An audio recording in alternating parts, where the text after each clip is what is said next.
What is up, comic fam? Welcome to the Legion of Comics. I'm Mark, and today we're going to take a look at this coming week's new comic book day and see what books made the Legion list. It is an amazing week, tons of books, so let's get right into it. But first, check this out.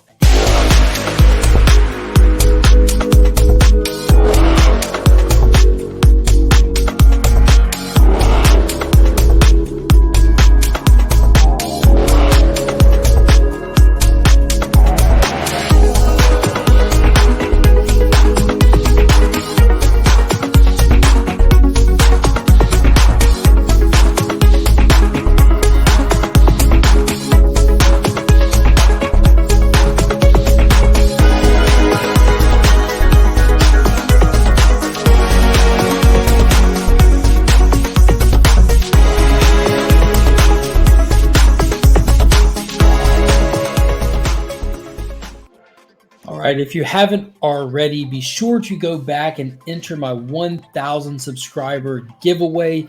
This is the final week to enter. This coming Wednesday at roughly 9 p.m. real time, I'll be going live with a slew of friends in the community just to hang out and give back to the community. There are tons of prizes from slabs, signed slabs, original art pages, all kinds of stuff, and you don't want to miss out. So go back to that video, enter for your chance to win, and come hang out this Wednesday. And let's just celebrate me thanking all of you for helping support me and get me to this point. So on that same note, I do want to say thank you to Big Time Collectibles for sponsoring the channel with the monthly Legion loot giveaway, as well as Justin Comics on Instagram. If you need anything clean to press, hit him up. Use that promo code WeAreLegion and take advantage of that buy two, get one free special we have going. So the Legion list. These are going to be the books that have made it onto my pool that I think you should definitely take a look at. If you don't want to pick them up yourself, you can always come hang out on Sunday nights, and we can get you up to speed on them when we review them. So first up on the list for this week, we have Detective Comics issue 1050. So this is a celebration issue. They're taking every advantage they can in comic books, you know that. So we're 50 issues past the 1,000th issue. So this is an oversized issue. We're going to get some bonus stuff in there. This is the finale to the first quarter of the Shadows of the Bat storyline that's been really good so far. Mariko Tamaki is still writing it. Ivan Reis is on the interiors, and Rodriguez is crushing it with these covers. It's really focusing on the Bat family surrounding the events of the building of Arkham Tower and what they have going on rehabilitating these inmates. But on top of that, we get another installment of the House of Gotham mini story in the back, and most importantly, we get our first look at World's Finest, the upcoming series that Dan Mora is doing the interiors on and Mark Waid himself will be writing. So that all starts in the back pages of Detective Comics issue 1050.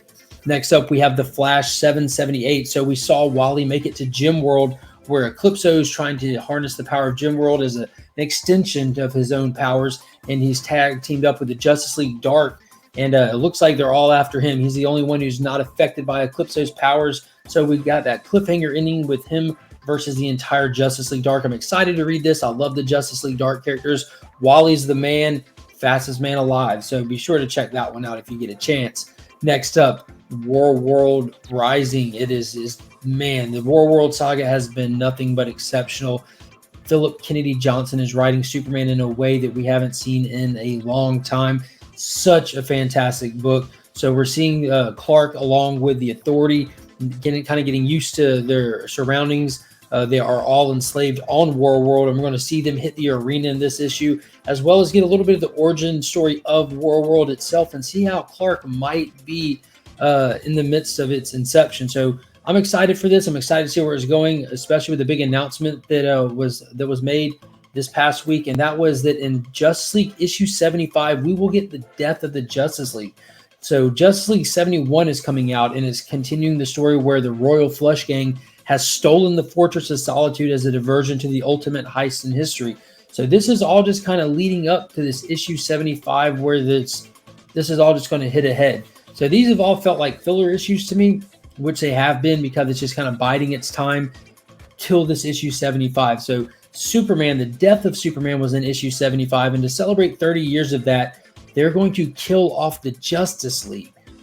Crazy, right? It's definitely a gimmick, but it's done right. And so let's look at this real quick. And I don't know why I'm unpacking this now, but it just seems like a good place for it. We have all these new characters created, from Yara Flor, Jonathan taking up the role. We have Jackson as Aquaman.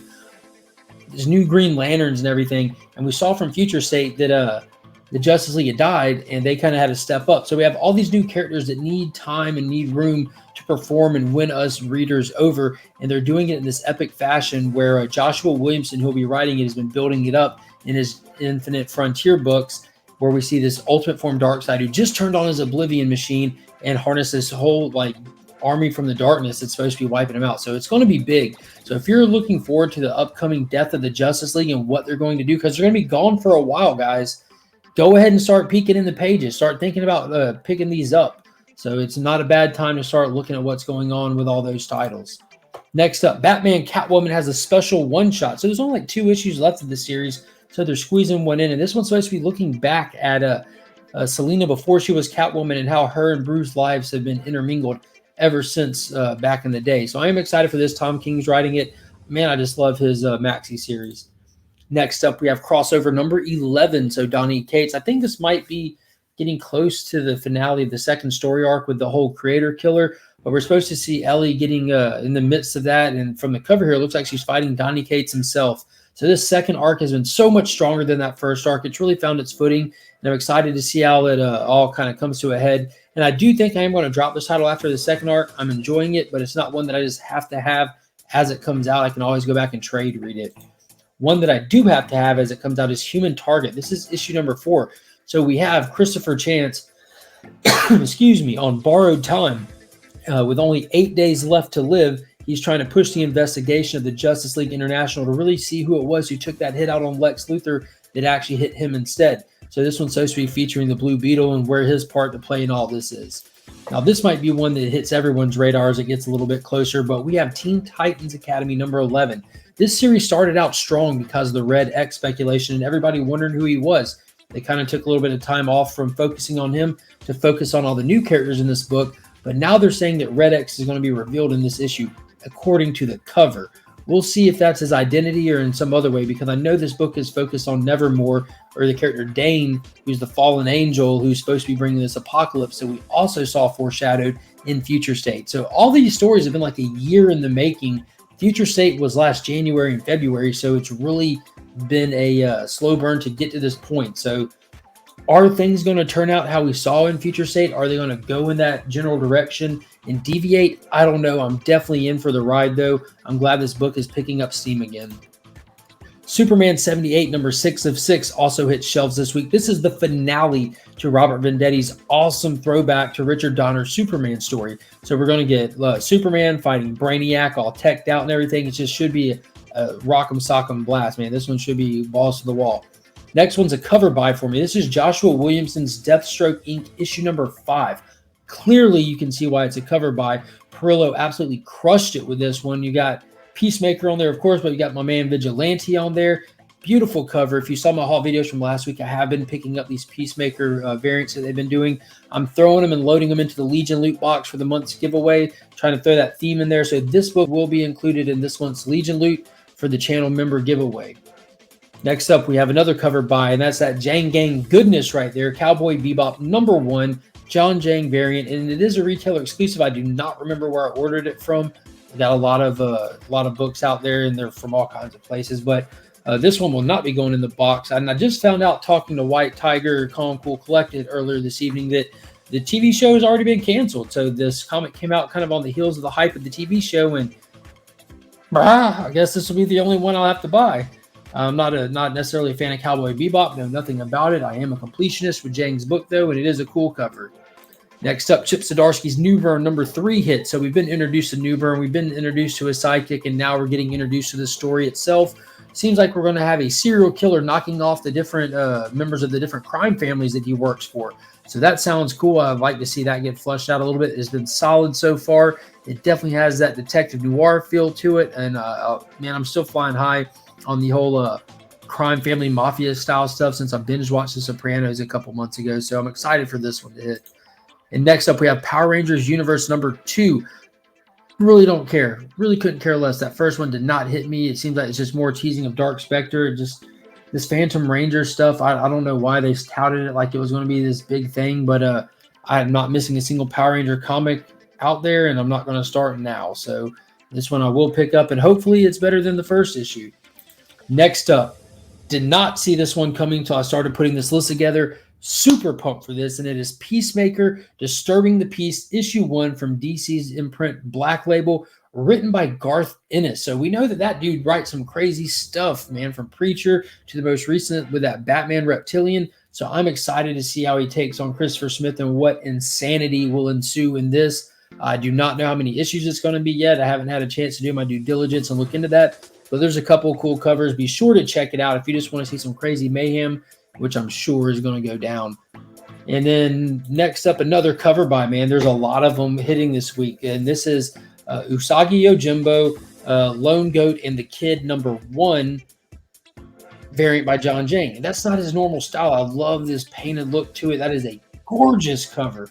Absolutely gorgeous cover. So I'm excited to get that one in. I like to see how he's changing his style up and everything. And then finally on the list, I have Chicken Devil #4 from Aftershock Comics. This book has been insane. It's like Breaking Bad mixed with KFC on crack, man. It is nuts. So I'm excited to see what crazy direction this one goes in. It's just a straight drug heist, murder, death, craziness book. I don't even know how to explain it, but it is an absolute blast to read. Every issue leaves you like a twist cliffhanger, and I cannot even fathom what they're going to do after this. After his family's been killed, his best friend's been killed, he's stuck holding the bag, and just we're going to find out together. So be sure to check that out. And again, I do want to give a huge thank you to my peoples over at the Augusta Book Exchange. Paul and Donna are the best. If you are ever in the Augusta area, hit them up, stop in, say hello, let them know that we are Legion, and yeah, just go see what's up. And also, if you want to know what my top pick for this week is going to be and why, be sure to check out the Comic Vets channel. He does a Sunday video that him and I collaborate on, where we both give you our top pick for the week and tell you why you should consider picking it up. So go hit him up, hit that subscribe button. He's pushing his way to 600 subscribers. He's going to be making a big announcement when he hits 550. So sub him up. Let's get him going. Let's get those numbers rolling for him, everybody. So leave me a comment below. Let me know what you're looking forward to, what's on your Legion list this week. And until next time, as always, I'm Mark, but we are Legion.